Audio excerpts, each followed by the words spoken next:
Alléluia. Alléluia. Bonjour, bonjour. Est-ce qu'on est là? Est-ce qu'on est là?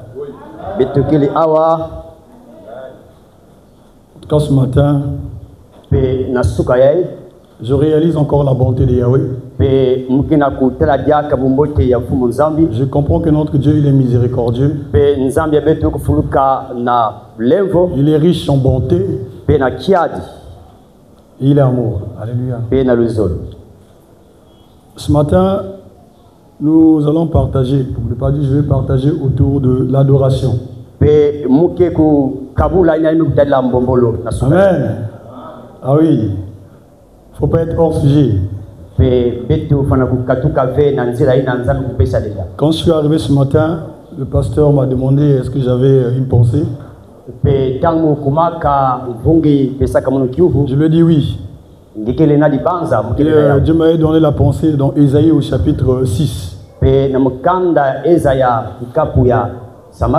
Et moi, je voulais parler vraiment de la consécration d'un serviteur de Dieu. Donc la disposition d'un serviteur de Yahweh. Mais en arrivant ici, en écoutant l'introduction avec le frère Génie, j'ai compris que le Seigneur voulait qu'on parle de l'adoration. Alléluia. En écoutant les cantiques qui ont été entonnés par les bien-aimés, c'était toujours autour de l'adoration. Voilà pourquoi la sensibilité à l'esprit oblige de parler aussi de l'adoration. Amen. On va chanter un refrain que nous connaissons très bien. Reçois l'adoration. Tu es le roi de gloire, notre victoire. Digne tu Seigneur, oh, reçois l'adoration. Tu es le roi de gloire, Yeshua, notre victoire. Digne tu Seigneur, oh, reçois l'adoration. Tu es le roi de gloire, notre victoire. Digne tu Seigneur, Emmanuel, oh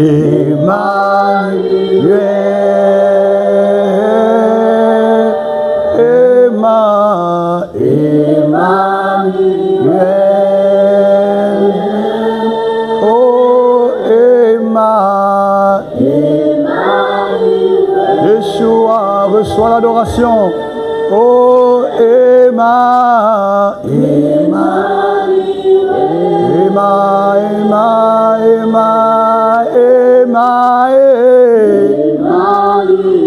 Yeshua, reçois l'adoration. Oh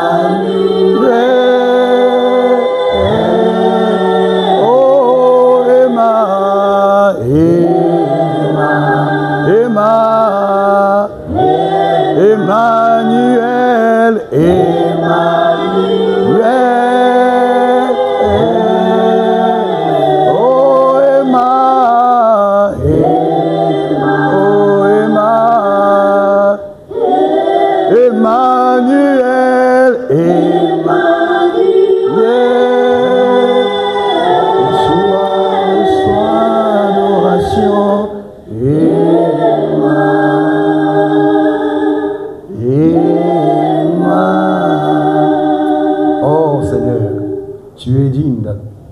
adoré, tu es digne d'être célébré, tu es digne d'être louangé, tu es digne d'être exalté parce que tu es le roi des rois, le Seigneur des seigneurs, le roi de gloire tu es. Père, nous voici ce matin, Père, à tes pieds, pour te rendre gloire, pour déposer nos couronnes, comme on le dit, Seigneur. Parce que toi, seul est digne de recevoir notre adoration. Sois béni, toi qui vis à jamais. Au nom de Jésus, nous avons ainsi prié et nous disons Amen. Amen. Alléluia. Amen. Est-ce que les adorateurs sont là? Est-ce que les adorateurs du Dieu vivant sont là? Gloire au Seigneur. Gloire soit rendue au Seigneur. Alors nous allons lire quelques textes. Le premier texte, comme je disais, c'est dans Ésaïe, le chapitre 6. Nous lirons le verset 1er jusqu'au verset 9.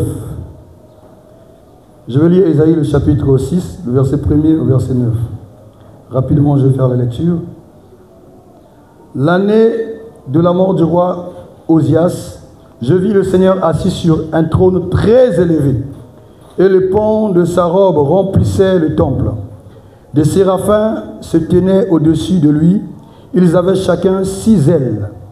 2 d'entre ils se couvraient la face, 2 d'entre ils se couvraient les pieds, et 2 d'entre ils se servaient pour voler. Ils criaient l'un à l'autre et disaient « Saint, Saint, Saint est l'Éternel des armées, toute la terre est pleine de sa gloire. » Les portes furent ébranlées dans leur fondement par la voix qui retentissait, et la maison se remplit de fumée.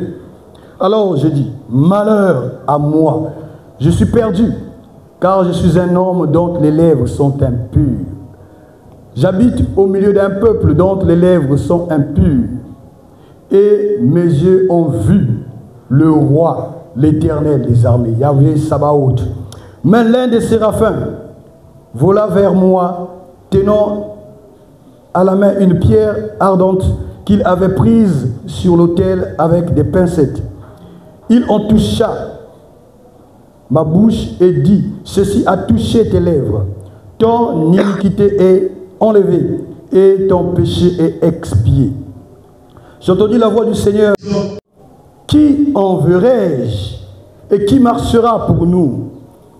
J'ai répondu, me voici, envoie-moi. Alléluia. Amen. On va s'arrêter au verset 8.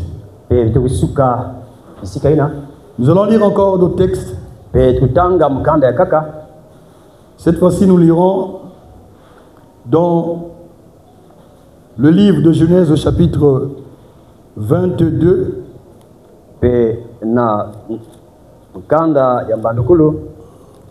Genèse, je lisais le chapitre 22. Au premier verset, je vais m'arrêter quelque part. On rappelle qu'ici, on parle de l'histoire du sacrifice de Isaac. Abraham, notre aîné, le père de la foi, un jour, le Seigneur va lui demander de donner son fils cher, son fils bien-aimé Isaac en sacrifice. Donc nous allons faire la lecture. Genèse chapitre 22. Au premier verset, après ces choses, Dieu mit Abraham à l'épreuve et lui dit, Abraham, et il répondit, me voici. Dieu dit, prends ton fils, ton unique, celui que tu aimes, Isaac, va-t'en au pays de Morija ou Moria, et là offre-le en holocauste sur l'une des montagnes que je te dirai. Abraham se leva du bon matin, sella son âne et prit avec lui 2 serviteurs et son fils Isaac. Il fondit du bois pour l'holocauste et partit pour aller au lieu que Dieu lui avait dit. Le troisième jour, Abraham, levant les yeux, vit le lieu de loin. Et Abraham dit à ses serviteurs, restez ici avec l'âne. Moi et le jeune homme, nous irons jusqu'à là pour adorer et nous reviendrons auprès de vous. Amen. Amen. Ici, en faisant la lecture, on comprend que Dieu avait dit à Abraham de faire un sacrifice. Et ce sacrifice-là, c'était Isaac, son fils. Donc, quand Abraham allait accomplir cet acte, c'était l'adoration. Alors, ce matin, on va juste se poser une question. Qu'est-ce que c'est l'adoration? Tout à l'heure, pour les bien-aimés qui nous ont conduits autour de la louange et de l'adoration, au travers des chants, mais l'adoration et la louange est plus profond que le chant. Alléluia. Parce que de nos jours aujourd'hui, quand on dit on va passer un moment d'adoration, on commence à mettre des slow, des chansons qui sont moins rythmées là. C'est ça l'adoration. Alléluia. C'est la réalité, non? Je vais adorer le Seigneur, je mets les chansons qui sont calmes. Alors on comprend qu'il y a une confusion.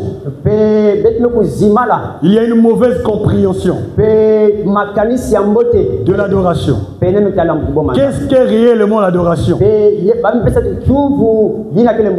Quand on regarde dans Genèse chapitre 22, la dernière lecture qu'on vient de faire, Dieu demande à Abraham d'aller adorer. Si c'était à notre génération aujourd'hui, on va emmener certainement notre radio pour aller écouter la musique là-bas. Mais Abraham s'était allé donner son fils en sacrifice. C'était ça l'adoration. Et n'oublions pas dans les conditions qu'Abraham a eu son fils. Abraham n'avait pas de fils. Jusqu'au moins à 90 ans. Proche de 100 ans. Un jour, Adonai, le Seigneur, va le visiter. Il va promettre à Abraham que tu auras un enfant. Et Abraham étant faible, une fois son épouse va lui proposer de prendre une de ses servantes, Agar. Donc certainement, il croyait que c'était par Agar qu'il allait avoir le fils de la promesse. Et c'est là où est arrivé Ismaël. Et nous savons très bien que Ismaël n'était pas le fils de la promesse. Alléluia. Parce que le fils de la promesse était Isaac, qui allait sortir des entrailles de Saraï. Alors, vous comprenez que ce n'était pas facile pour Abraham de donner en sacrifice Isaac. Parce qu'il avait attendu longtemps. Et ce fils finalement est arrivé un jour. Sa femme qui était stérile va enfanter. Alléluia. Alors je dis à quelqu'un qui a des problèmes de conception que ce n'est pas la fin. Alléluia. Parce que Dieu est encore capable. Alléluia. C'est le Dieu de Saraï que nous servons. C'est le Dieu de Marie. Anna, Marie, le Dieu de Anna. Excusez-moi. Anne. Gloire soit rendue au Seigneur. Cela veut dire que Dieu est capable encore aujourd'hui de donner des enfants. Parce que notre Dieu est puissant. Alors bien aimé, Dieu va demander à Abraham Isaac. Tout à l'heure quand j'écoutais le frère Génie, il dit Isaac représente ce que tu aimes le plus. Et si on veut vraiment être agréable au Seigneur, on doit être capable de sacrifier ce que nous aimons le plus. Alléluia. Ce que nous aimons le plus. Parce que pour le cas d'Abraham, c'était Isaac. Mais Dieu a dit, donne-moi Isaac. On sacrifie. Pe yami kuzonga ti pesa mundu Isaac. Donc Et ça signifiait que Abraham allait tuer Isaac. Parce que lorsqu'on apportait un sacrifice, même dans le temple à l'époque, il fallait prendre l'animal et égorger l'animal. Donc aussi c'était pareil pour Abraham. Il allait égorger son fils. Son fils qu'il chérissait beaucoup. Son fils qui représentait son avenir. Parce qu'il était devenu vieux. Il partait à la fin. Son espoir était sûr. Isaac. Mais Dieu va lui demander Isaac. Et cet acte-là, c'était l'adoration. Alléluia. L'adoration. Alors on comprend que l'adoration n'est pas une chose qu'on peut négliger. L'adoration elle est profonde. L'adoration il s'agit de ta vie. Ta vie que tu dois offrir au Seigneur. Il ne s'agit pas de ton argent seulement. Il ne s'agit pas seulement des biens de ce monde. Il s'agit de ta vie que tu dois offrir au Seigneur. Parce que dis-moi un peu mon frère, ma soeur. Qu'est-ce que tu aimes de plus? Ou qu'est-ce qui est plus important pour toi plus que ta vie? Dis-moi ce matin. Qu'est-ce qui est plus important pour toi que ta vie? Est-ce qu'il y en a? Est-ce qu'il y en a? On comprend que ce que nous avons de cher, c'est quoi? C'est notre vie. C'est notre vie. Et tu es censé t'offrir au Seigneur en sacrifice. Alléluia. Nous allons lire un passage rapidement. Dans le livre de Romains au chapitre 12. Il est dit, je vous exhorte donc, frères, par des compassions de Dieu, à offrir vos corps comme un sacrifice vivant. Donc, on comprend par là que l'adoration n'est pas seulement le chant. Ici, c'est la nouvelle alliance. Ici, c'est Paul qui encourage. Il dit qu'on doit offrir nos corps comme des sacrifices vivants. C'est-à-dire que tu vis, mais tu te considères comme un sacrifice. Alléluia. Tu te considères comme un sacrifice. Parce que tu n'appartiens plus à toi-même. Tu appartiens désormais à qui? À Dieu. Appartiens-tu au Seigneur? Est-ce que tu te considères que je suis pour Dieu? Est-ce que tu considères ta vie appartient à Dieu? Est-ce que tu raisonnes comme les gens du monde qui disent que ma vie,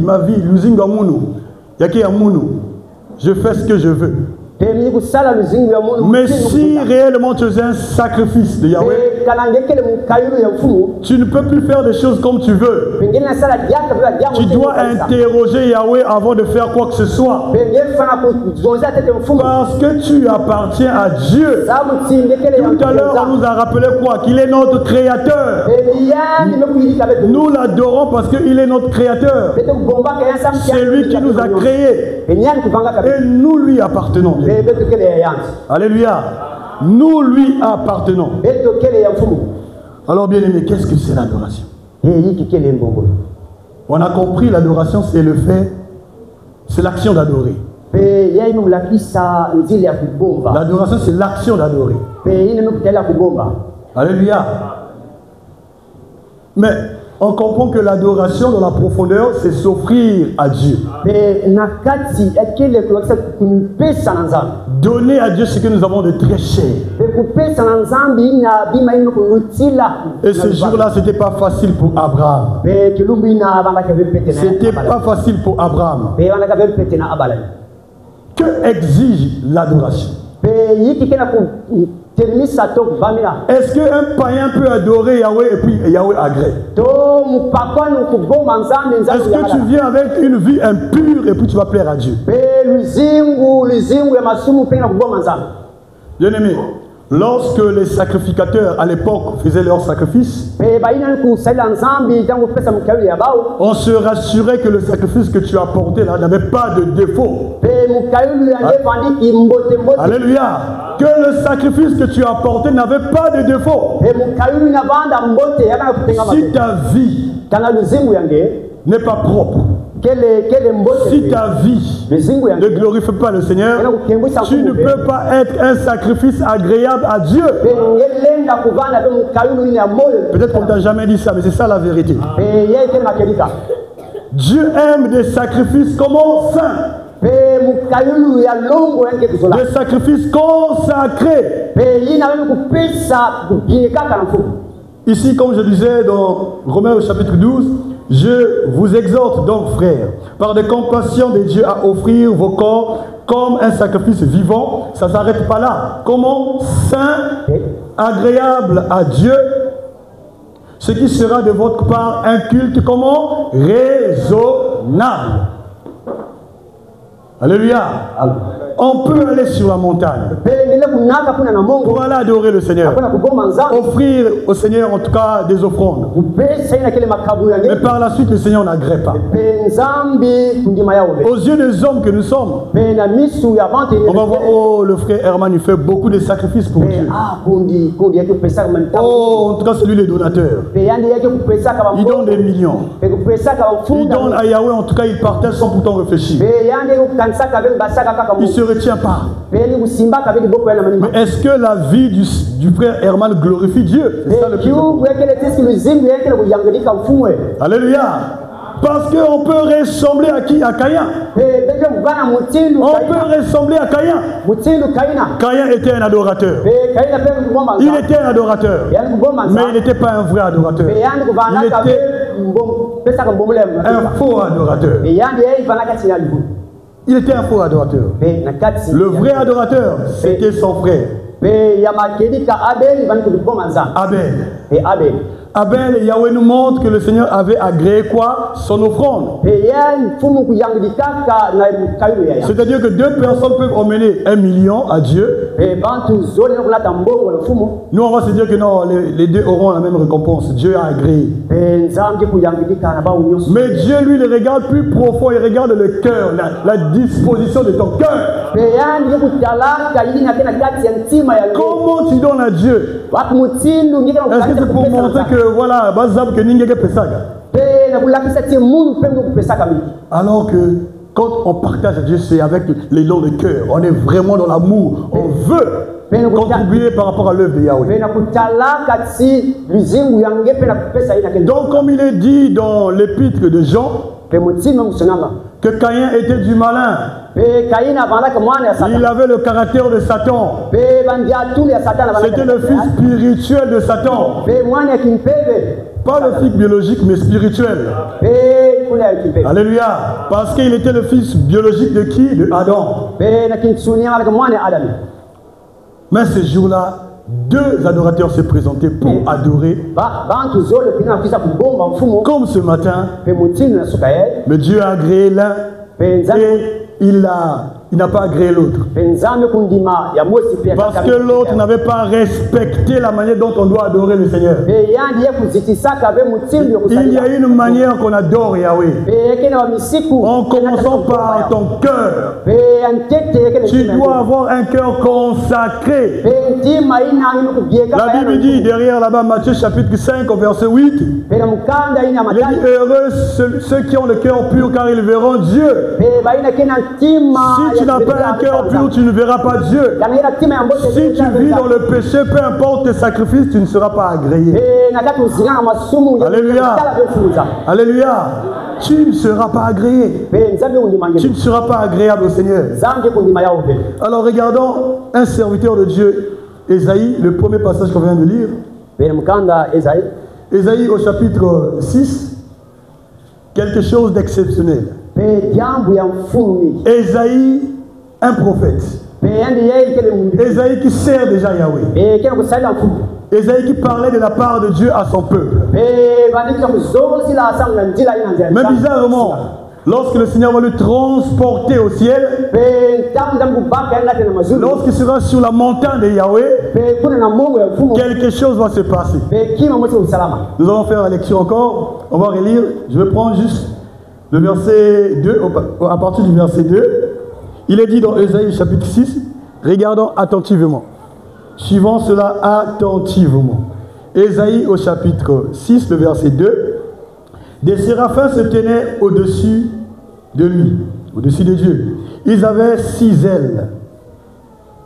Deux d'entre ils se couvraient les pieds, deux d'entre ils se servaient pour voler, et deux d'entre ils se couvraient la face. Au verset 3, ils criaient l'un à l'autre et disaient: Saint, Saint, Saint est l'Éternel des armées. Alléluia. Amen. Saint, Saint, Saint est l'Éternel des armées. Wow. Ésaïe, transporté au ciel, il voit des anges, des séraphins. Les séraphins étaient en train de chanter, de célébrer Yahweh. Et ils chantaient quoi? La sainteté de Yahweh. Comme ce matin, bien-aimé, nous avons chanté la sainteté de Yahweh. Mais curieusement, Ésaïe, quand il est devant ces êtres-là, quelque chose va se passer. Au verset 4, les portes furent ébranlées dans leur fondement par la voix qui retentissait, et la maison se remplit de fumée. Alors je dis: malheur à moi. Waouh! Qui dit Ésaïe? Il dit: malheur à moi. Ésaïe, tu es un serviteur de Dieu. Tu es un prophète. Tu prophétises. Mais comment tu dis malheur à moi? Lisons, continuons la lecture, bien-aimé. Alors il dit: malheur à moi, je suis perdu, car je suis un homme dont les lèvres sont impures. J'habite au milieu d'un peuple dont les lèvres sont impures, et mes yeux ont vu le roi, l'Éternel des armées. Au verset 6 et 7, mais l'un des séraphins vola vers moi, tenant à la main une pierre ardente qu'il avait prise sur l'autel avec des pincettes. Il en toucha ma bouche et dit: ceci a touché tes lèvres, ton iniquité est enlevée et ton péché est expié. Waouh! Donc malgré que Ésaïe servait le Seigneur, mais il n'était pas encore complet. Il y avait encore des manquements. Dans la présence de ces êtres glorieux, quand on célébrait la sainteté de Yahweh, parce que notre Dieu il est saint, il exige aussi à ses adorateurs la sanctification. Quand Ésaïe rentre dans cette présence-là, il dit que malheur à moi parce que j'ai des mains impures, des lèvres impures. J'ai des lèvres impures. Et Dieu merci, Yahweh a pris. Un ange parmi les séraphins est venu lui toucher sur ses lèvres pour lui sanctifier, lui purifier, pour être agréable au Seigneur. Alléluia. Pour être agréable au Seigneur. Pour être agréable au Seigneur. Donc nous aussi, bien-aimés, comme serviteurs de Yahweh, il faille que le Seigneur fasse d'abord un travail dans nos cœurs pour être agréable au Seigneur. Tu dois te consacrer pour le Seigneur. Si tu veux être un culte raisonnable, comme on a cité dans Romains au chapitre 12, si tu veux présenter une adoration que Yahweh va agréer, ou si tu veux être une adoration que Yahweh va agréer, il faudrait que tu consacres ta vie. Rechercher la paix avec tous et la sanctification sur laquelle personne ne verra la présence de Dieu exige des sacrifices. être utilisé par Yahweh exige des sacrifices. Être agréable au Seigneur exige des sacrifices. Alléluia. On doit s'abstenir de beaucoup de choses. On doit s'abstenir de beaucoup de choses. On doit haïr le péché. On doit haïr tout ce qui Yahweh n'aime pas. Alléluia. Est-ce qu'on est là? Est-ce que nous sommes en train de suivre? Est-ce que nous sommes en train de comprendre que l'adoration, elle peut être dangereuse pour nous? Il y avait deux serviteurs de Dieu encore. Des fils de Aaron. Les deux étaient censés être vraiment les adorateurs. Les bien-aimés se sont aventuriers. Ils sont allés prendre un feu étranger. Ce que Yahweh ne leur avait pas demandé. Ils ont apporté dans le tabernacle, dans le sanctuaire. Et par la suite, bien aimé, vous savez ce qui s'est passé? Une personne peut nous aider? Qu'est-ce qui s'était passé? Ah, le Seigneur les avait frappés. Mais pourquoi le Seigneur les avait frappés? Parce qu'ils avaient apporté un feu étranger dans la maison de Yahweh. Cela veut dire que, bien aimé, dans ce monde que nous sommes en train de vivre, tu prends quelque chose chez les païens, même un rythme, en parlant de la musique, même ici dans l'assemblée, et on commence à chanter avec un rythme païen, t'inquiète pas, le Seigneur va te frapper. Le Seigneur va te frapper. Il va te frapper. Parce qu'on ne peut pas se conformer au monde. La suite du passage de Romains au chapitre 12. Au verset 2, il est écrit: ne vous conformez pas au siècle présent, mais soyez transformés par quoi? Par quoi? Par le renouvellement de l'intelligence, afin que vous discerniez la volonté de Dieu, ce qui est bon et comment? Parfait. Donc on voit que Dieu exige de la consécration. Il exige qu'on ne soit pas comme les mondains. Il nous veut être consacrés. Parce que l'adoration... Un peu plus. Merci. D'accord, on va aller mollo, d'accord, pour permettre que le frère puisse me suivre. Alors, comme je disais, bien aimé, Dieu exige la consécration pour son œuvre. Dieu exige la consécration pour son œuvre. Dans Romains, je disais tout à l'heure au verset 2, ne vous conformez pas au siècle présent. Soyez transformés par le renouvellement de l'intelligence. Ce qui est bon et agréable au Seigneur. Bien aimé, l'adoration est une bonne chose. Mais l'adoration a des règles. Parce que lorsque tu ne fais pas la volonté de Yahweh et que tu adores Yahweh, tu adores mal. Mais je te dirai encore une chose, tu adores Satan. Alléluia. Si tu n'adores pas Dieu, donc tu adores Satan. C'est ce que ça signifie. Le Seigneur dit on ne peut pas servir deux maîtres. On aimera l'un et on méprisera l'autre. Si tu aimes tellement l'argent plus que Dieu, donc pour toi l'argent était un Dieu pour toi. Cela veut dire que tu aimes l'argent plus que Dieu, donc tu es un adorateur de l'argent. Or, derrière l'argent, il y a Satan. Je ne dis pas que c'est Satan qui a créé l'argent. Alléluia. Je dis si tu commences à aimer l'argent plus que Dieu, derrière l'argent là, il y a Satan. Parce que tu as fait de l'argent une idole.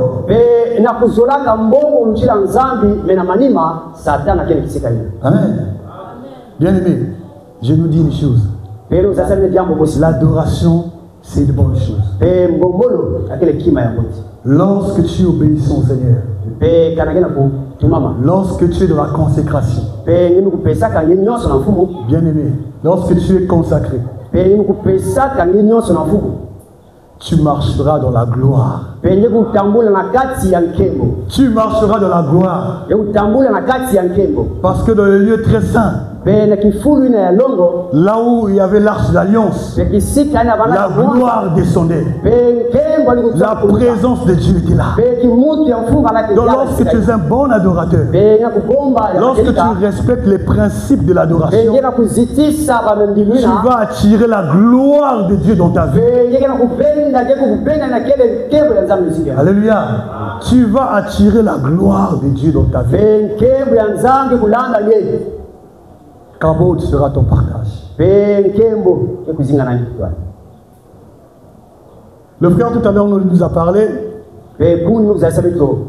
en parlant, en disant pourquoi devons-nous adorer? Pe samu na ikipenda petu na kubomba. Quelles sont nos motivations? Pe yiki kena kulema na kati ya timu ya betu. Quelle est l'importance de l'adoration? Pe mtala timfunu ya kubomba kanzambe. Quelle est l'importance de l'adoration? Tolu mfunu. Il y a des gens qui adorent Dieu, ils ne savent pas pourquoi ils adorent Dieu. Pe mingi na kubomba nzambe yene zaba be samu yana kubomba. Alléluia. Il y en a, hein? Des gens qui adorent le Seigneur ne savent pas pourquoi ils adorent le Seigneur. Bantu kele kena kusambila pe kubomba yani zaba be samu. Si tu savais réellement qui était Dieu, Pe kananje kuvisa ta manière d'adorer le Seigneur va changer. Pe mutsindu ya Alléluia. kubomba pe kusambila ke Si kubomba. réellement tu connaissais qui est Dieu, Pe kananje kuzaba ta manière d'adorer le Seigneur va changer. Pe mutsindu ya kubomba ke kusoba. Si même les adorateurs, les séraphins dans sa présence, Pe kuna bambazi na ntwale mfumu. ont même des ailes, il y a des moments où ils ferment leur visage. Pe talati maboko ya baka Parce que Dieu est tellement magnifique. samti yani kufuluka na Dieu est nkembo. tellement glorieux. Pe na nkembo ya kuluchila. Dieu est tellement majestueux. Pe yani yeye na muzambi. Si Dieu se révèle à toi, bien aimé, Kana yani kuza kumuoniki na dans sa gloire, na kati ya nkembo. tu vas commencer à regarder l'argent comme la boue.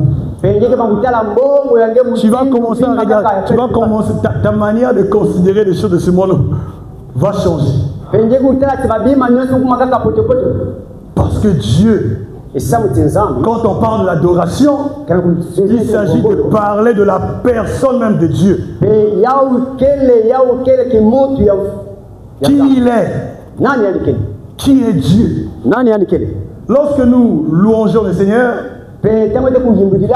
lorsque nous chantons pour la gloire du Seigneur, lorsque nous chantons par rapport à ce qu'il a créé, parce que la louange n'est pas forcément la chanson, nous pouvons louanger le Seigneur par nos paroles, en disant Seigneur, tu as créé le ciel et la terre, la mer et tout ce qui s'y trouve, les arbres, les animaux, toutes ces choses-là, Seigneur, c'est toi qui en es l'auteur. Le créateur. Ça c'est louanger le Seigneur. Alléluia.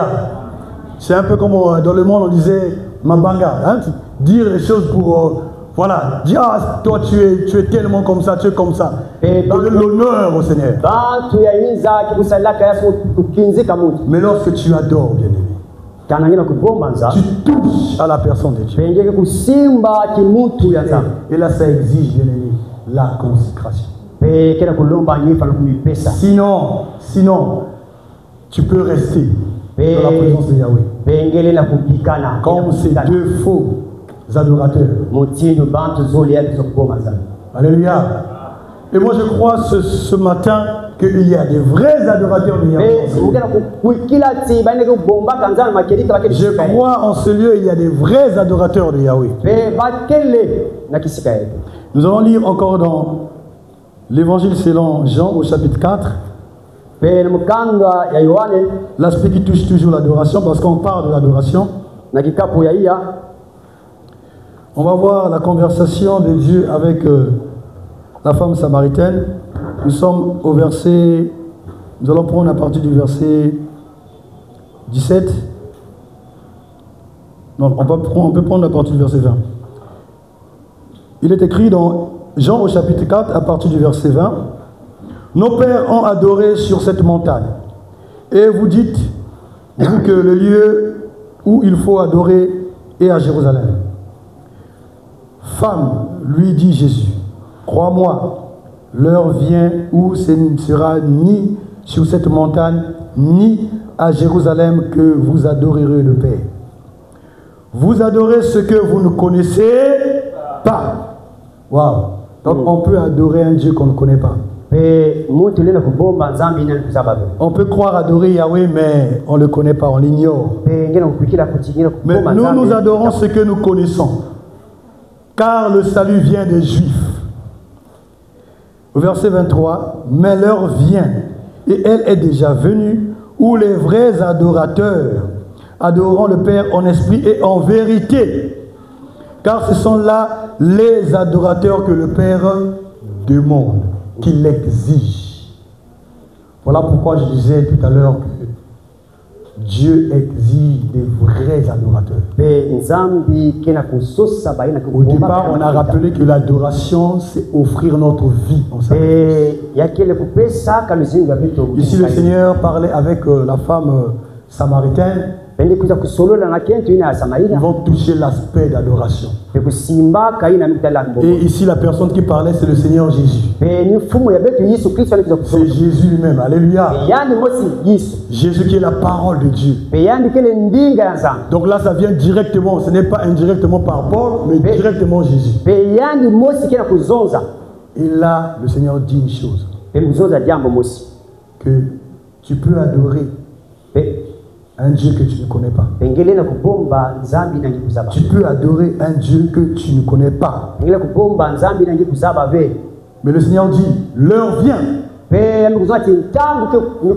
où les vrais adorateurs adoreront le Père en esprit et en vérité. Parce que le Père demande des vrais adorateurs. Ce matin, en sortant ici, il faut être vraiment un vrai adorateur. Tu arrêtes avec des histoires, tu mets de la musique slow, là, que c'est ça l'adoration. Tu vas te donner en sacrifice à Dieu. Tu vas t'offrir au Seigneur. Et un sacrifice, n'est pas n'importe quel sacrifice, mais un sacrifice saint et agréable à Dieu. Tu vas veiller sur ta vie. Tu auras de la haine du péché. Tu ne permettras pas, tu ne vas plus caresser le péché. Mais tu vas haïr le péché. Parce que tu es un sacrifice de Yahweh. Alléluia. Parce que ta vie est un culte raisonnable. Ici, le Seigneur Jésus dit, l'heure vient. L'heure vient. L'heure vient. Et je vais nous montrer le sacrifice parfait. Alléluia. Le sacrifice parfait. C'était d'abord la personne de notre Seigneur Jésus-Christ. Alléluia. C'était d'abord Jésus lui-même, le sacrifice parfait. Est-ce que Jésus vivait dans le péché? Est-ce que Jésus faisait ce qu'il voulait juste comme ça? Il disait, je fais tout ce que le Père me demande de faire. Parce qu'il savait, il voulait tellement plaire au Père. Parce qu'il était un sacrifice saint, sacrifice, un sacrifice agréable. Toute la loi et les prophètes ne parlaient que de lui. Le sacrifice tant attendu. Lorsque Adam avait péché, c'était Jésus. Alléluia.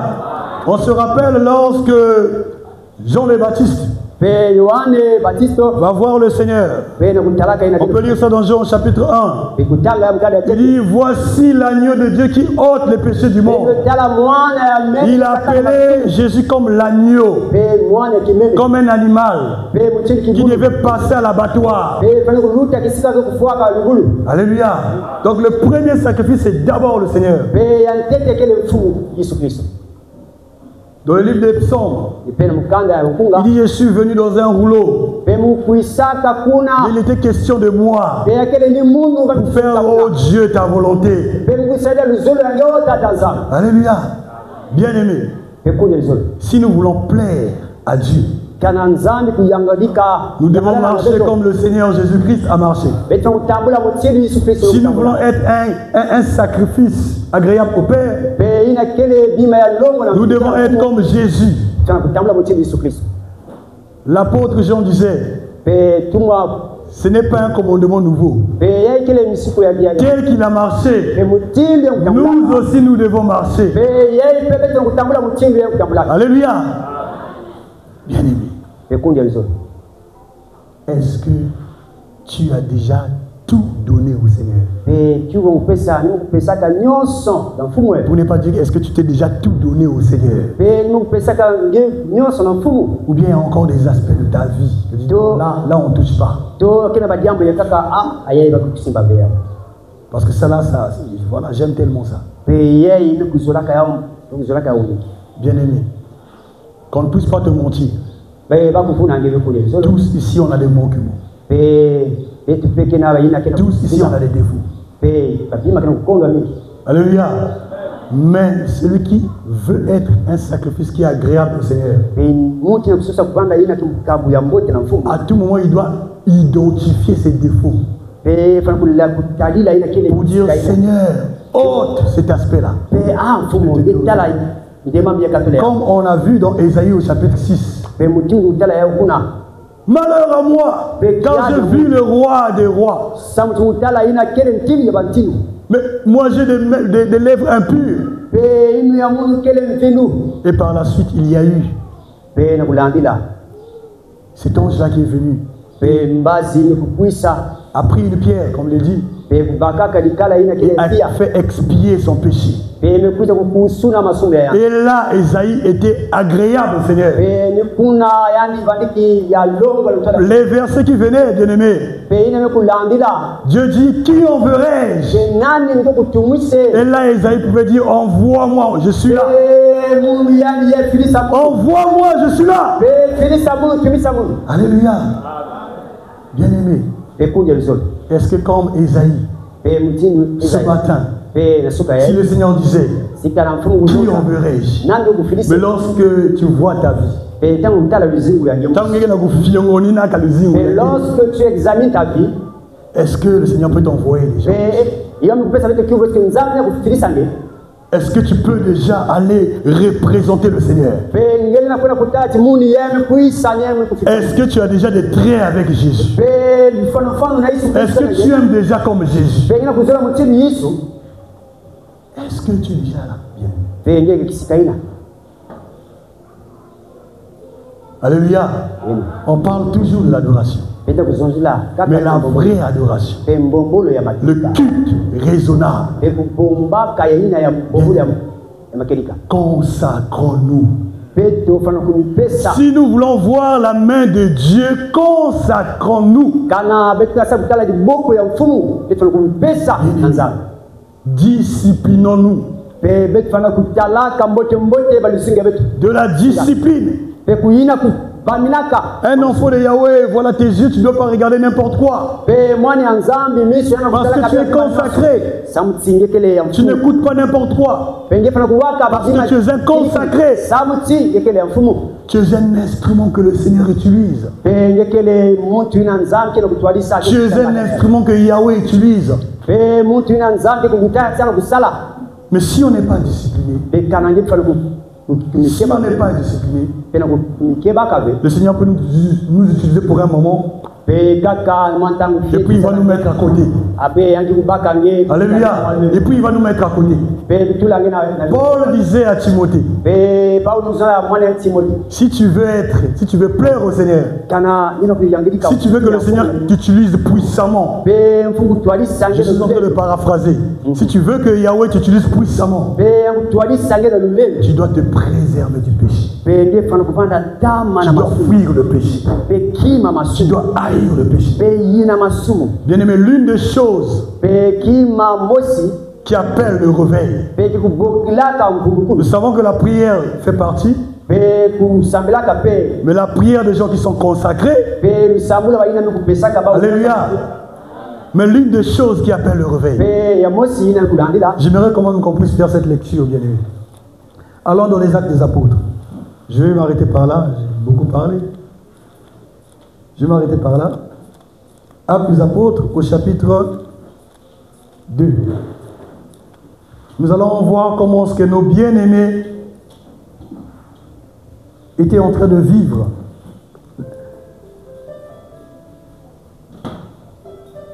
Dans les Actes des Apôtres chapitre 2, il est écrit à partir du verset 41, Actes des Apôtres chapitre 2, à partir du verset 41, on va s'arrêter par là, on va acheter. Ceux qui acceptèrent sa parole furent baptisés, et en ces temps-là, le nombre des disciples s'augmenta, d'environ 3000 âmes. Waouh! Ils persévéraient dans l'enseignement des apôtres, dans la communion fraternelle, dans la fraction du pain et dans les prières. Alléluia! Amen. C'était ça la vie de nos aînés. Maintenant, regardons bien le chapitre 43. La conséquence était quoi par rapport à cette vie? La crainte s'empara de chacun. Wow. La crainte s'empara de chacun.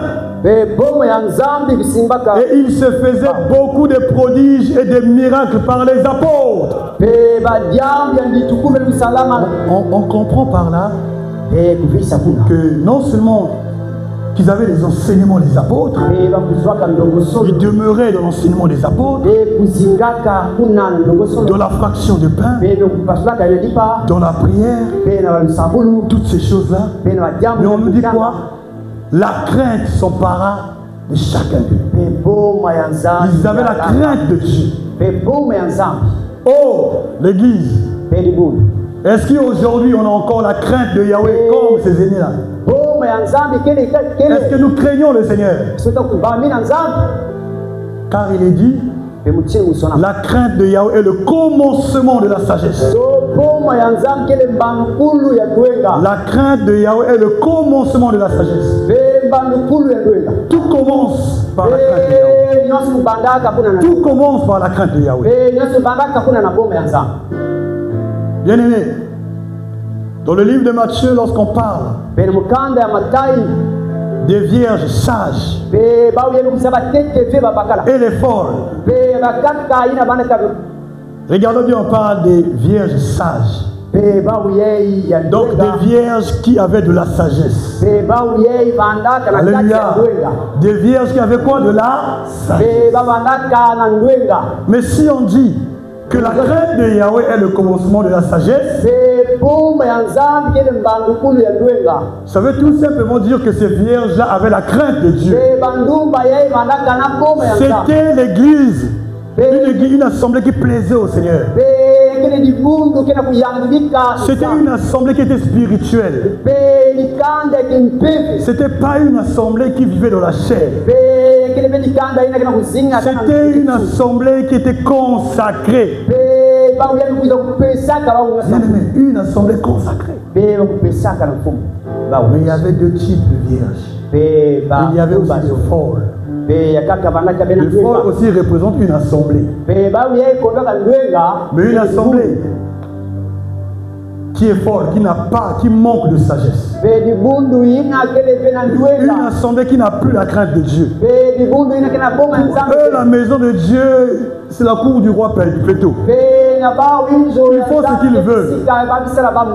Une assemblée qui fait ce qu'elle veut.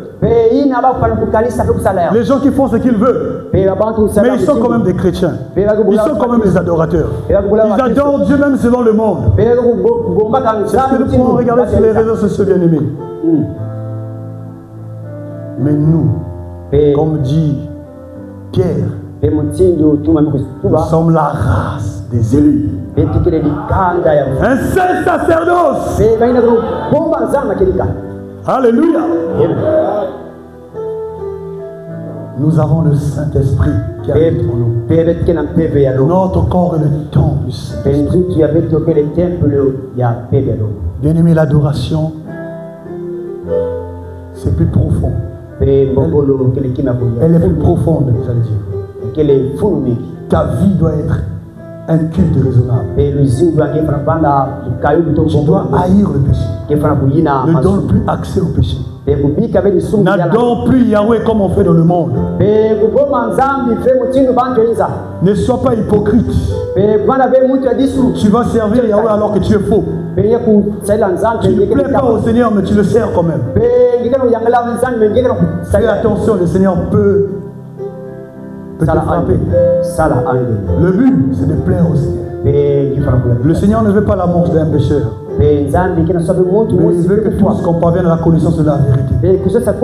Ce matin, ma pensée, bien-aimé, ma pensée ce matin, moi le premier, je dois travailler. Alléluia.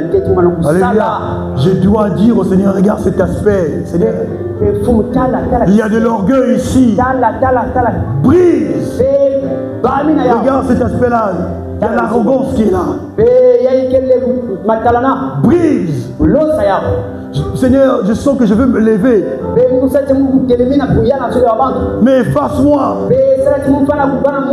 Seigneur, ma main droite est une occasion de chute pour moi. Coupe-la. Mon œil droit est une occasion de chute pour moi. Arrache-le. C'est ce qui devait être nos prières. Des fois, dans la présence de Yahweh, nous sommes dégonflés. On croit que nous sommes des serviteurs tellement spéciaux. C'est-à-dire, nous, on a déjà rempli tout ce que le Seigneur nous exige. Bien-aimé, c'est de l'orgueil. De l'orgueil. Devant Yahweh, il n'y a ni sagesse ni intelligence. Devant Yahweh, la Bible dit que le royaume des cieux appartient à ceux qui sont comme des enfants. Devant le Seigneur, tu ne regardes pas ton voisin pour te comparer à ton frère ou bien à ta soeur. Devant le Seigneur, tu vois Jésus. Le Seigneur, est-ce que je ressemble déjà à toi? Parce que c'est lui, l'adoration parfaite. Alléluia. Alléluia. Gloire soit rendue au Seigneur. Je vais m'arrêter par là. Nous allons tout simplement prier. Est-ce qu'on peut se lever, bien aimé?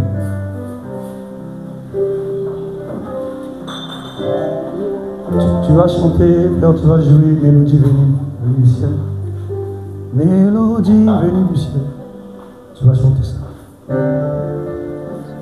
Après ce cantique, nous allons prier. Tu vas prier, tu vas présenter ta vie au Seigneur. Pourquoi j'ai voulu qu'on puisse chanter ce cantique?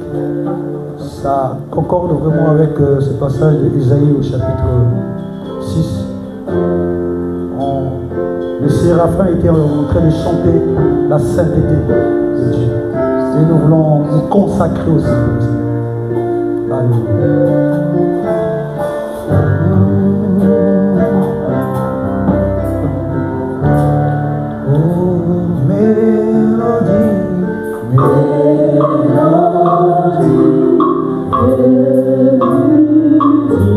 Les anges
jamais.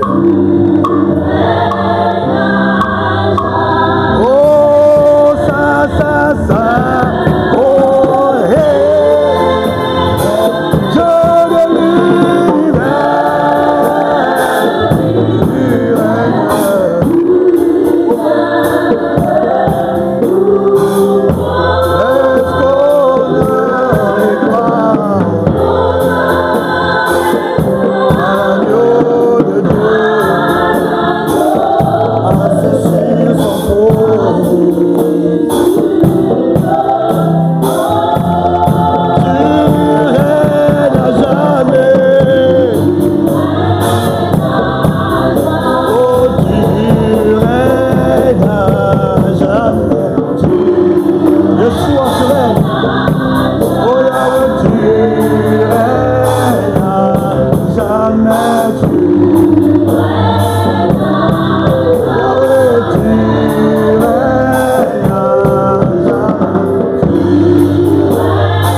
Dieu de l'univers, tu règnes. Est-ce qu'on arrive pas à l'agneau de